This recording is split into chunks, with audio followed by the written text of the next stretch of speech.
राजस्थान की सबसे पहले बात करेंगे। भरतपुर में एक बार फिर से गुर्जर समाज का प्रदर्शन देखने को मिल रहा है। 7 मांगे जिस पर सरकार के साथ सहमति बनी है।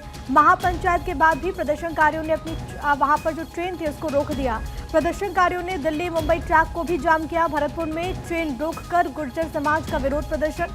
प्रदर्शनकारी लोगों ने सरकार को चेतावनी भी दी, अगर मांगे नहीं मानी गई तो उग्र आंदोलन होगा, ये उनकी तरफ से कहा गया है। तो एक बार फिर से ये पूरा मामला तूल पकड़ता हुआ 2 तस्वीरें आपको दिखा रहे हैं। गुर्जर समाज का प्रदर्शन जो कि बीते कई वक्त से आप देख रहे हैं, हालांकि बीच में जरूर ये शांत होता है, लेकिन एक बार फिर से विरोध प्रदर्शन देखने को मिला। हालांकि अभी खबर ये है कि 7 मांगों पर सरकार के साथ सहमति बनी, लेकिन महापंचायत के बाद भी किस तरीके से प्रदर्शनकारी वहां पर ट्रेन को रोकते हैं वो दूसरी तस्वीर के जरिए आपको अंदाजा हो जाएगा। यात्रियों की दिक्कतें काफी ज्यादा बढ़ गई। एक्सक्लूसिवली ये तस्वीरें भारत 24 आप तक पहुंचा रहा है।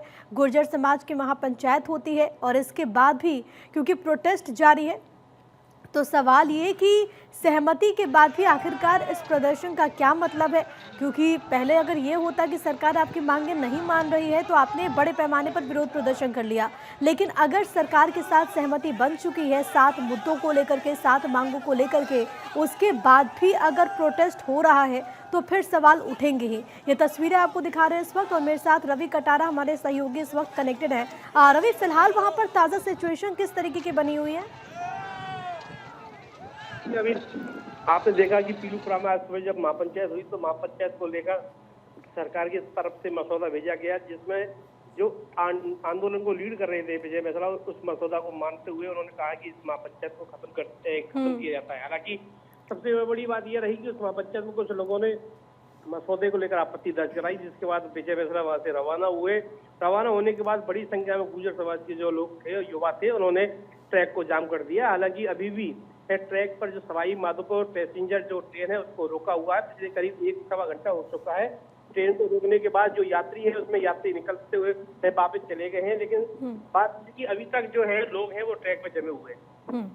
लेकिन रवि, जरा आप ये बताइए, क्या गुर्जर समाज में सहमति को लेकर के भी क्या 2 आवाज नजर आती है क्या? क्योंकि पहले तो जिन मुद्दों पर सहमति बन गई, आपने कहा कि वहां पर लोग भी इसको लेकर के राजी थे, लेकिन इनमें से कुछ लोग ऐसे भी थे, कुछ प्रदर्शनकारी ऐसे भी जो ट्रेन रोकते हुए नजर आ रहे हैं दूसरी तस्वीर में।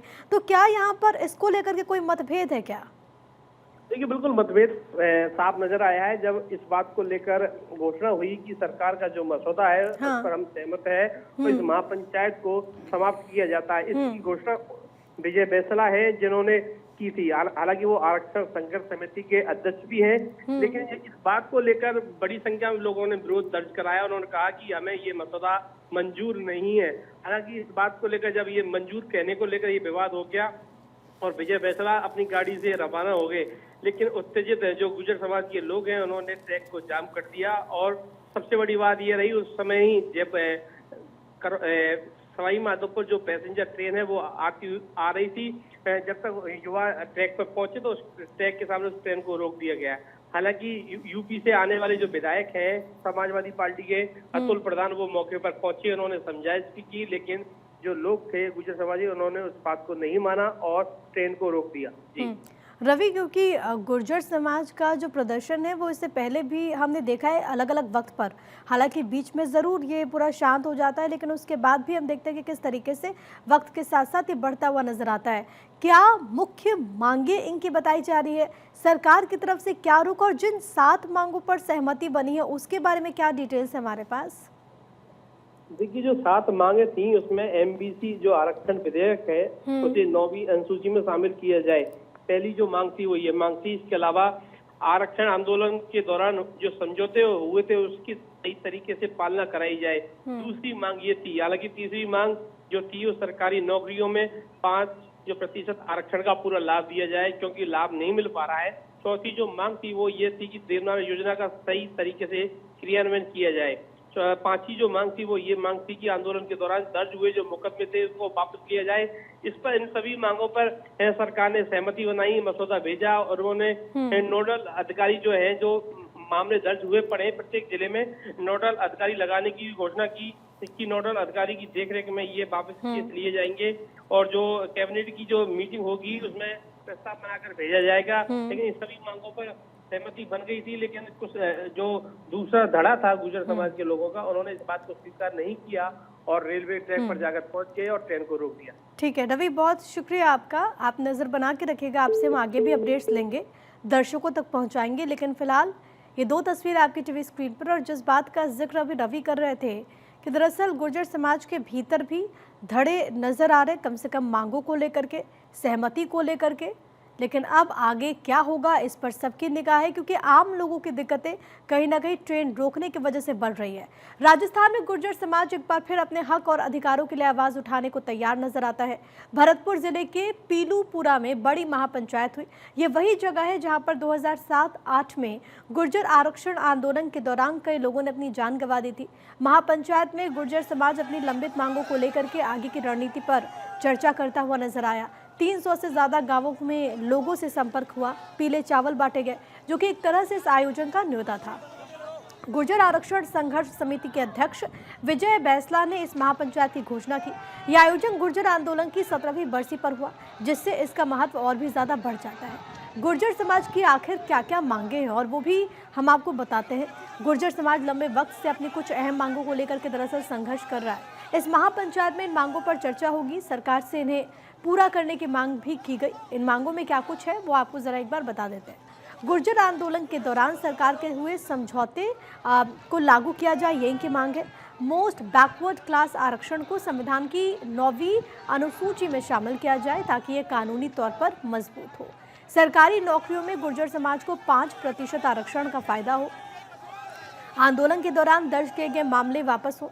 आंदोलन में जान गंवाने वालों के परिवार के एक सदस्य को सरकारी नौकरी मिले। रीट भर्ती 2018 में बचे हुए 3727 पदों पर नियुक्ति हो। सरकारी भर्तियों में बैकलॉग और रोस्टर सिस्टम में गड़बड़ियों को ठीक किया जाए। देव नारायण योजना में हो रही अनियमितताओं को दूर किया जाए और इसे सही तरीके से लागू किया जाए।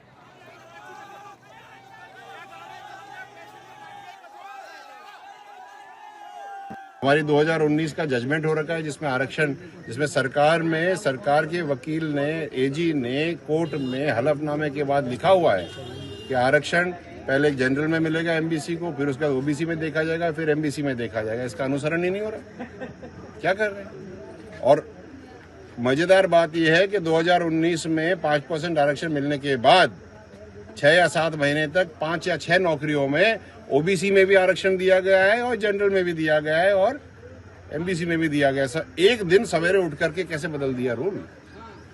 सरकार एक तरफ कहती है सब में मिलना चाहिए, दूसरी तरफ उसका क्रियान्वयन नहीं करती। और जब हमारे आरक्षण को रोकने की बात होती है, जजमेंट अगर आ जाता है कोर्ट से कि बंद करो आरक्षण, तो 5 मिनट में बंद कर देते हैं। और जब सरकार कहती है, कोर्ट कहता है कि इनको ये फायदा दिया जाए, इस तरह से करता, 6 साल हो गए हमें मिला नहीं। दरअसल पीलूपुरा का धरना स्थल गुर्जर समाज के लिए बहुत खास है। 2007-8 में हुए आंदोलन के दौरान कई युवाओं ने यहीं पर अपनी जान गंवाई थी। उस समय गुर्जर समाज ने आरक्षण के लिए काफी संघर्ष किया। पुलिस और प्रदर्शनकारियों के बीच झड़प भी हुई। इस जगह का इतिहास गुर्जर समाज के लिए भावनात्मक और प्रतीकात्मक महत्व भी रखता है। गुर्जर समाज लंबे वक्त से आरक्षण और अपने अधिकारों के लिए लड़ रहा है। राजस्थान में गुर्जरों को मोस्ट बैकवर्ड क्लास के तहत रिजर्वेशन मिला है, लेकिन समाज का ये कहना है कि इसे पूरी तरह लागू नहीं किया जा रहा। इसके अलावा सरकारी भर्तियों में बैकलॉग, रोस्टर सिस्टम में गड़बड़ियों की वजह से गुर्जर समाज को उनका हक नहीं मिल रहा। देव नारायण योजना जो गुर्जर और अन्य पिछड़े वर्गों के लिए बनाई गई थी, उसमें भी कई समस्याएं सामने आ रही हैं। इसी बीच गृह राज्य मंत्री जवाहर सिंह बेढ़म ने कहा कि गुर्जर समाज के प्रमुख लोगों से अपील है कि आपसी समन्वय के तहत जिन लोगों को सरकार के साथ वार्ता करनी है उनके नाम दे। सरकार के प्रतिनिधि उनसे बातचीत करेंगे। वो वादे के साथ ये कह रहे हैं। सीएम गुर्जर और अन्य समाज के लोगों के प्रति सकारात्मक रहते हैं। सरकार ने दरवाजे बंद नहीं किए तो फिर आंदोलन किस बात का। सरकार बात करने को तैयार है। लोकतंत्र में हर किसी को अपनी बात रखने का अधिकार है, लेकिन जब सरकार बिना किसी महापंचायत के, बिना किसी आंदोलन के टेबल पर बात करने के लिए तैयार ही है, तो फिर महापंचायत क्यों? अब कांग्रेस ने आपके मुद्दों को हल नहीं किया तो उसकी तो हमारे पास क्या जिम्मेदारी है साहब? आप ही उनसे समझौता कर रहे थे। लेकिन इस सरकार में मैं जिम्मेदारी से कह सकता हूं कि जो गुर्जर समाज के मुद्दे हैं उन पर सरकार के प्रतिनिधियों के साथ बैठकर बात करें। जो भी विधि सम्मत कार्रवाई होगी, जो भी न्यायोचित कार्रवाइयाँ होंगी, समाज के हित में सरकार करने के लिए हमेशा तैयार थी, तैयार है, तैयार रहेगी।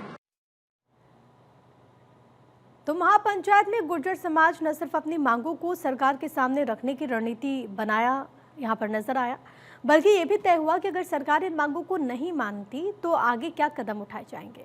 गुर्जर समाज का कहना है कि शांतिपूर्ण तरीके से अपनी बात रखेंगे, लेकिन अगर उनकी मांगें अनसुनी रही तो वो और बड़े आंदोलन की तैयारी कर सकते हैं। गुर्जर समाज का यह आंदोलन उनकी एकता और उनके हक की लड़ाई का प्रतीक है। पीलूपुरा में होने वाली महापंचायत न सिर्फ उनकी मांगों को उठाने का एक मंच रहा, बल्कि ये भी दिखाता है कि समाज अपने अधिकारों के लिए कितना जागरूक और संगठित है।